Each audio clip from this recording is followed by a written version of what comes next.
प्रतिमूर्ति श्रीमद्भागवत महापुराण। भागी उदयन बहुजन समय जतन सत्संगम चालाविते प्रसूयदावे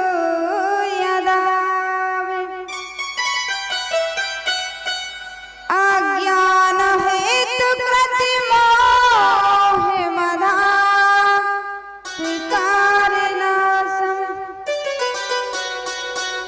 विधहि तदोदयते विवेकः।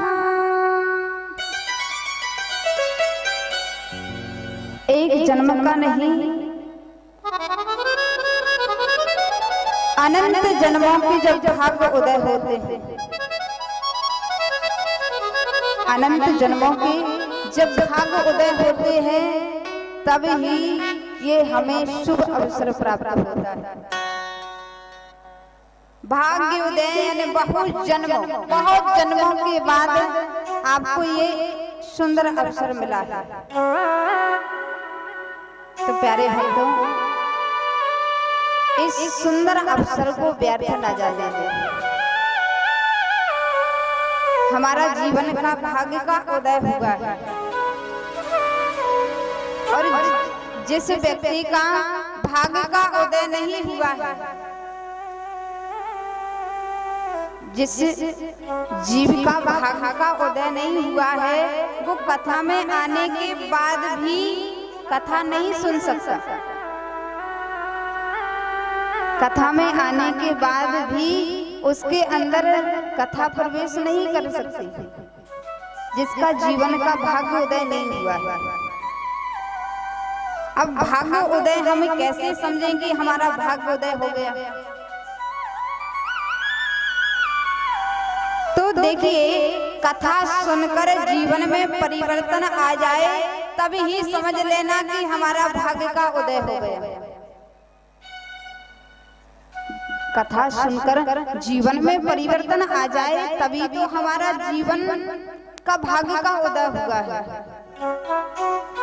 और कथा सुनकर हम जैसे के तैसे रहे तो कथा सुनने का कोई मतलब नहीं है, कोई कारण नहीं है। कथा सुनकर जीवन में परिवर्तन लाना, क्योंकि श्री सुखदेव जी कहते हैं कि हे राजा परीक्षित, जो कथा में तुझे सुना रहा हूँ, जो कथा में तुझे सुना रहा हूँ, वो कथा मैंने देवताओं को तक नहीं सुनाई। हे राजन, जो कथा में तुझे सुना रहा हूँ, वो कथा मैंने आकाश में रहने वाले देवताओं को भी नहीं सुनाई। क्यों? क्योंकि देवताओं के अंदर अभिमान था, अहंकार था।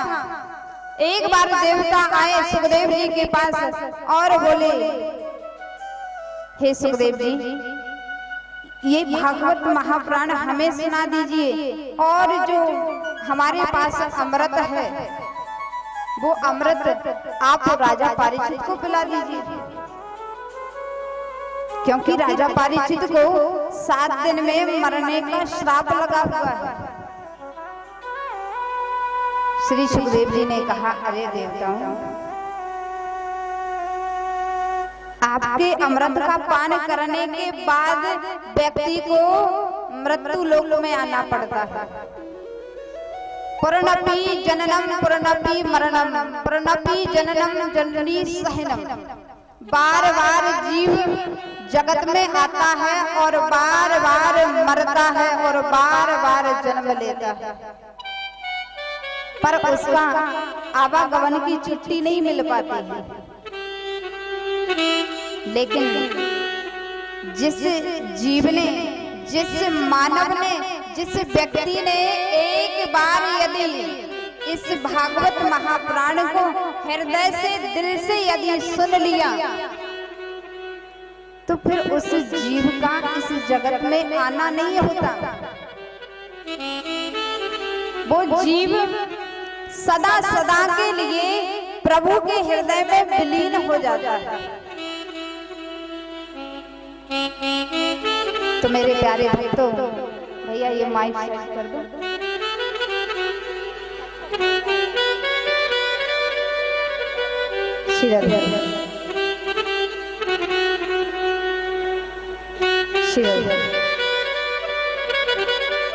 तो आप सभी का भाग्य का उदय हुआ है, तो आप इस कथा को सच्चे हृदय से और इस भाव से सुने कि हमारे जीवन में परिवर्तन हो, और परिवर्तन ही नहीं, हमारे जीवन में ऐसा परिवर्तन हो कि हमें राम जी और कृष्ण जी के दर्शन हो जाए। ऐसा परिवर्तन। भाग्योदयन बहु जन्म समेर जितन सत संगम चालागते प्रसो यदावे। अज्ञान कहते हैं, अज्ञान को दूर करने वाली श्रीमद् भागवत महापुराण है, जिसके अंदर शंका है किसी बात की कि राम जी ने ऐसा क्यों किया, कृष्ण ने ऐसा क्यों किया। अज्ञान है तो कृत, अज्ञान को दूर करने वाली ये भागवत महापुराण है, और भाग्य को उदय करने वाली ये भागवत है।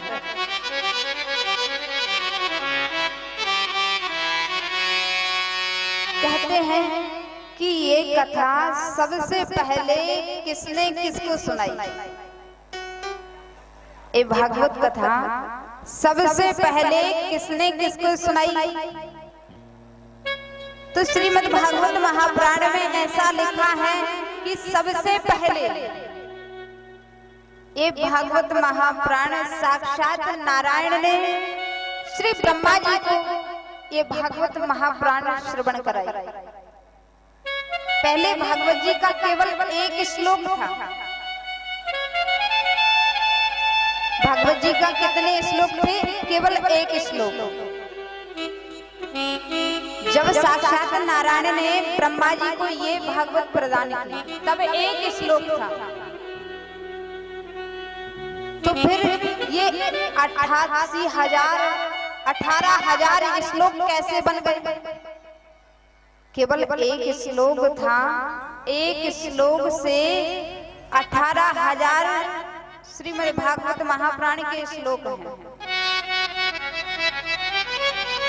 तो भागवत महापुराण में लिखा है कि जब साक्षात नारायण ने ब्रह्मा जी को प्रदान की, तब एक श्लोक था, और वो श्लोक इतना कठिन कि जीव उसको पढ़ ही नहीं पाता। जीव उसको पढ़ ही नहीं पाता। और महाराज यदि पढ़ भी लिया, यदि कोई ज्यादा पढ़ा लिखा है, यदि पढ़ भी लिया, तो उसका अर्थ अनर्थ कर देते थे, उसके अर्थ को समझ नहीं पाता। तो ये ब्रह्मा जी ने श्री नारद जी को प्रदान किया। सबसे पहले की बात बता रही हूँ आपको। सबसे पहले नारायण ने ब्रह्मा जी को दिए भागवत, और ब्रह्मा जी ने अपने पुत्र नारद जी को ये भागवत महाप्रदान की। और इसके बाद नारद जी ने ये भागवत महापुराण श्री वेद व्यास जी को दी, और वेद व्यास जी के द्वारा श्री सुखदेव जी महाराज को प्रदान हुआ। तो कहते हैं, लेकिन ये प्रदान तो की, लेकिन 7 दिन में सुनने का नियम क्यों बताया गया? 7 दिन में इस कथा को सुनने का नियम क्यों बताया गया? तो श्रीमद् भागवत महापुराण कह रही है कि 7 दिन में सुनने का नियम ये नारद जी ने किया है। नारद जी 7 दिन तक ही इस कथा को नारद जी ने सुना था सबसे प्रथम।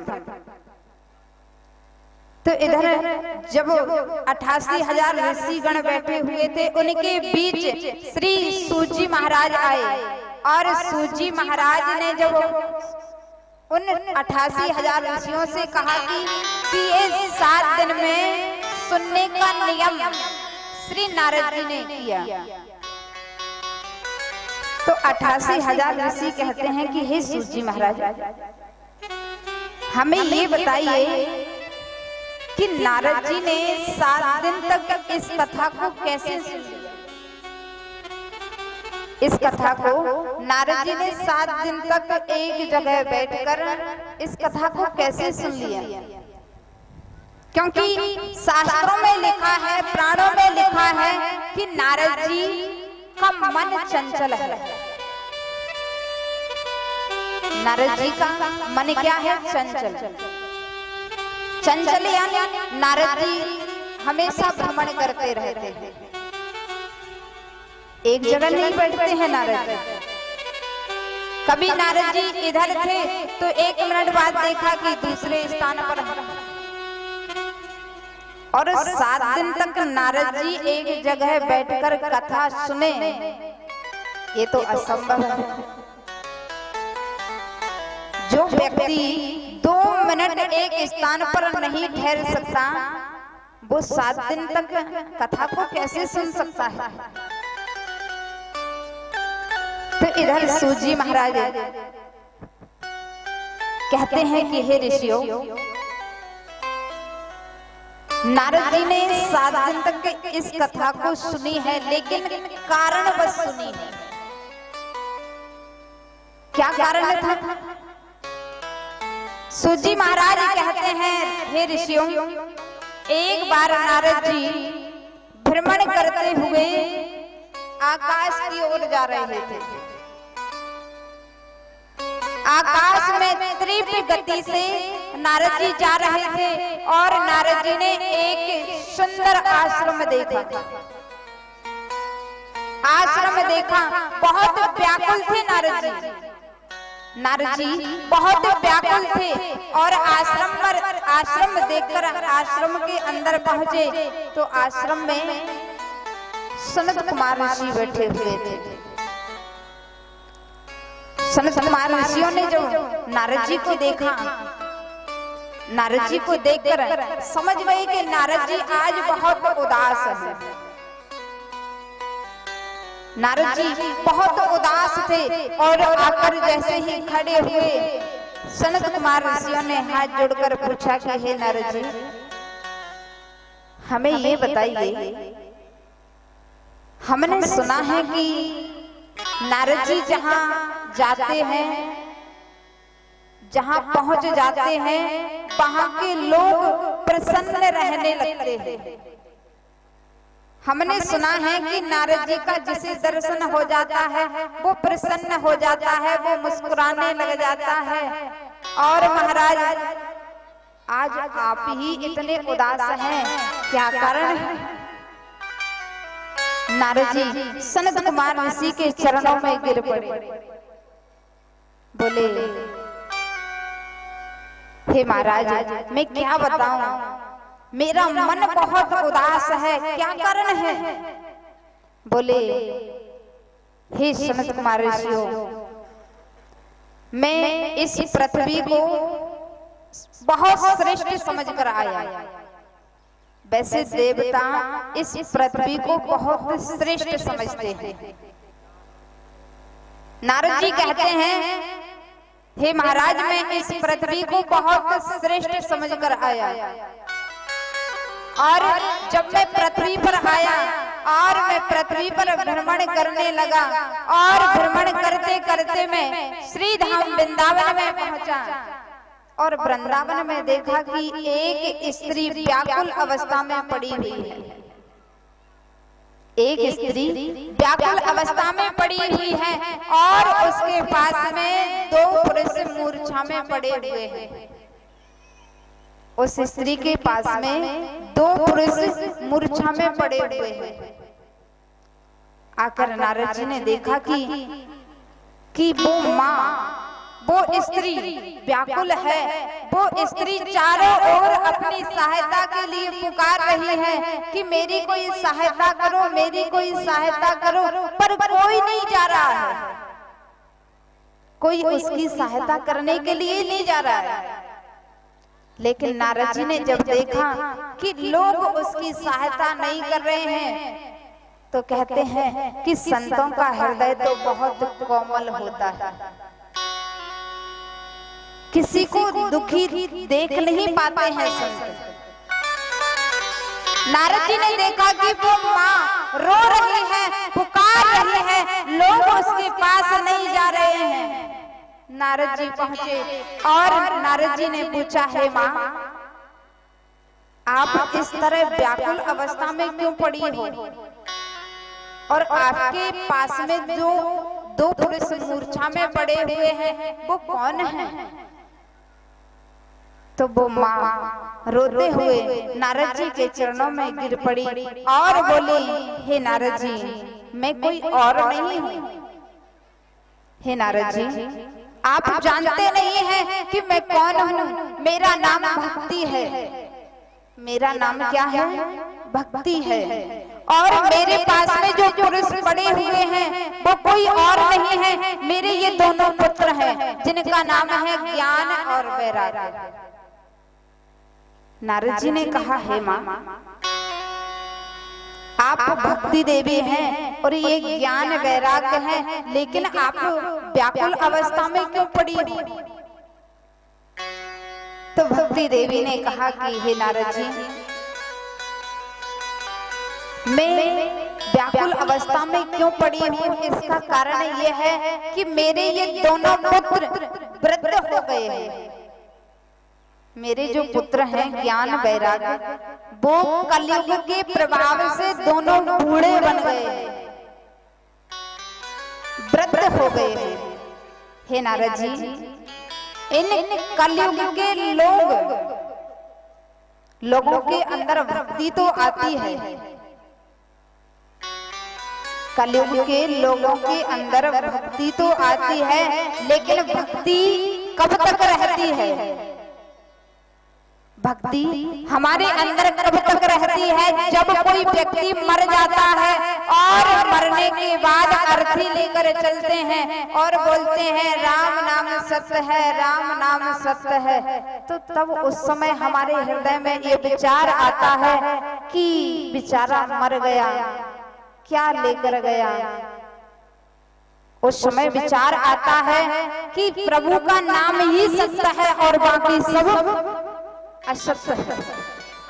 उस समय विचार आता है कि अब हम संसार को छोड़ देंगे, बस प्रभु को ही याद करेंगे। उस समय विचार क्या आता है कि अब हम ये घर बार सब छोड़कर प्रभु को याद करेंगे, प्रभु का भजन करेंगे। उस समय बहुत सुंदर ख्याल आते हैं और महाराज अर्थी लेकर मरगढ़ शाला तक गए, अग्नि लगाई। तब तक तो ये विचार मन में रहता है कि अब किसी का बुरा नहीं सोचेंगे, प्रभु का भजन करेंगे, क्योंकि कोई कुछ लेकर नहीं जाता है। बेचारा मर गया, ये क्या लेकर गया, ऐसे हमको भी मर जाना है। सुंदर विचार आते हैं, अग्नि लगाई, अग्नि लगाकर जो व्यक्ति था जलकर भस्म हो गया, राख हो गई। और घर लौटकर हम लोग जलाकर आए और घर आकर वो ही विचार, मेरा पुत्र, मेरी स्त्री, मेरा भाई, मेरी पुत्री। भक्ति देवी ने कहा कि हे नारद जी, व्यक्ति के अंदर भक्ति तो आती है, लेकिन एक क्षण के लिए भक्ति आती है और एक क्षण में भक्ति खत्म हो जाती है। भक्ति पुनः वृद्ध हो जाती है। हे नारद जी, आप कुछ ऐसा उपाय कीजिए जिससे व्यक्ति के अंदर, मानव के हृदय के अंदर भक्ति हमेशा जवान बनी रहे, युवावस्था की बनी रहे, ऐसा कुछ कीजिए। और हे नारद जी, आप कुछ ऐसा कीजिए जिससे मेरे पुत्र ज्ञान वैराग्य का बुढ़ापा दूर हो सके। नारद जी ने बहुत प्रयास किया कि जिससे ज्ञान वैराग्य का बुढ़ापा दूर हो सके।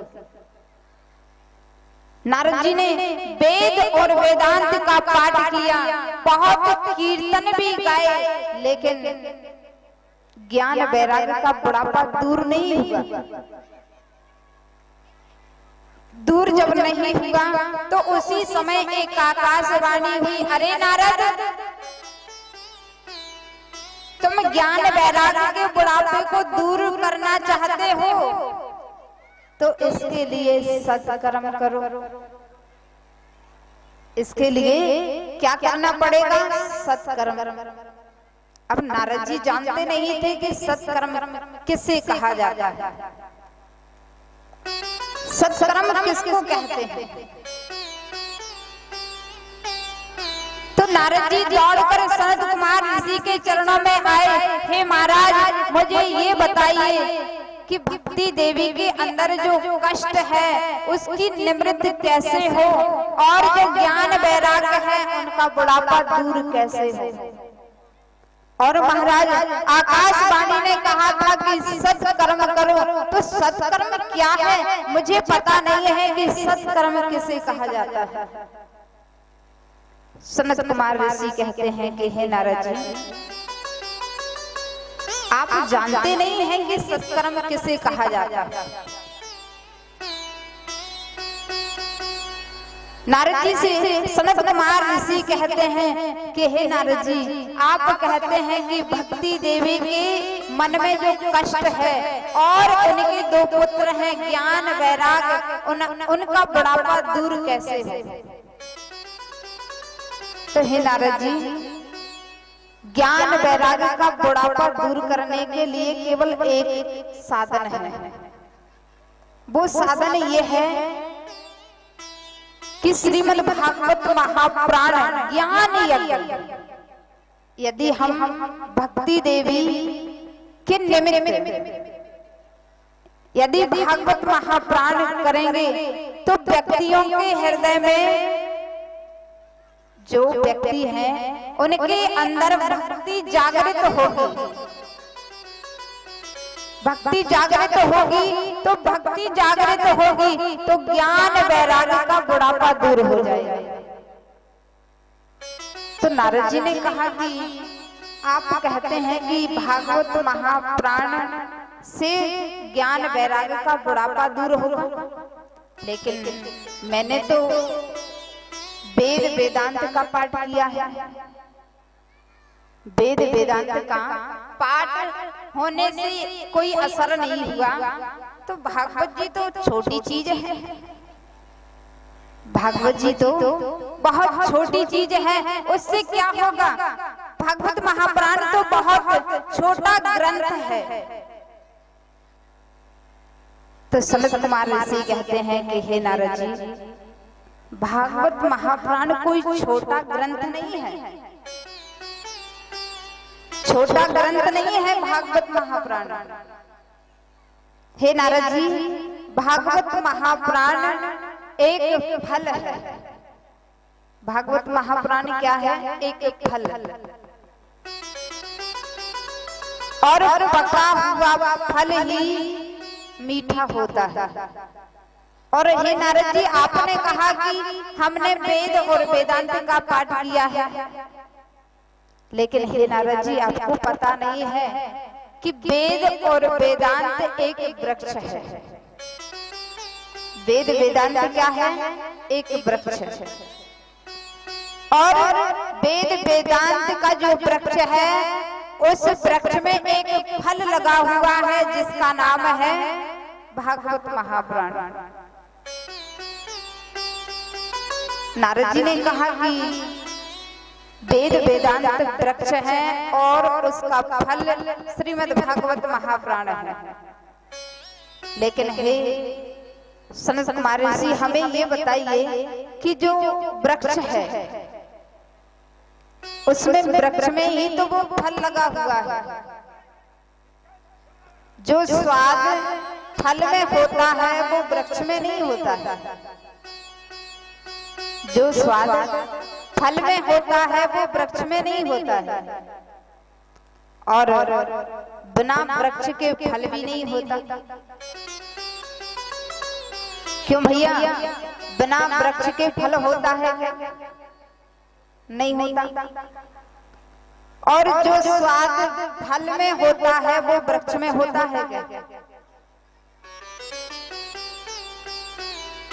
क्यों भैया, ध्यान से सुन रहे हो कि नहीं? और एक बात आपको बता दें, जितने भी भक्त बैठे हुए हैं, कृपया हाथ जोड़कर निवेदन है कि जितने भी भक्त इस तरह बैठे हैं, हम बताते हैं, जो इस तरह बैठे हैं वो ना बैठे। यदि आप इस तरह बैठकर कथा सुनेंगे तो जीवन में दरिद्र हो जाओगे, गरीब हो जाओगे। यदि घुटनों में कोई तकलीफ है, घुटनों में कोई तकलीफ है तो पांव पसार कर बैठ सकते हैं, पांव पसार कर बैठ सकते हैं, पर इस तरह नहीं बैठ सकते। शास्त्रों में लिखा है कि इस तरह बैठने से व्यक्ति के जीवन में दरिद्रता आती है। इस तरह यदि ब्रह्मा विष्णु महेश भी इस कथा को बैठकर सुने तो वो भी दरिद्र हो जाए। तो सभी से निवेदन है, इस तरह ना बैठे, चाहे लेट कर कथा सुन लें।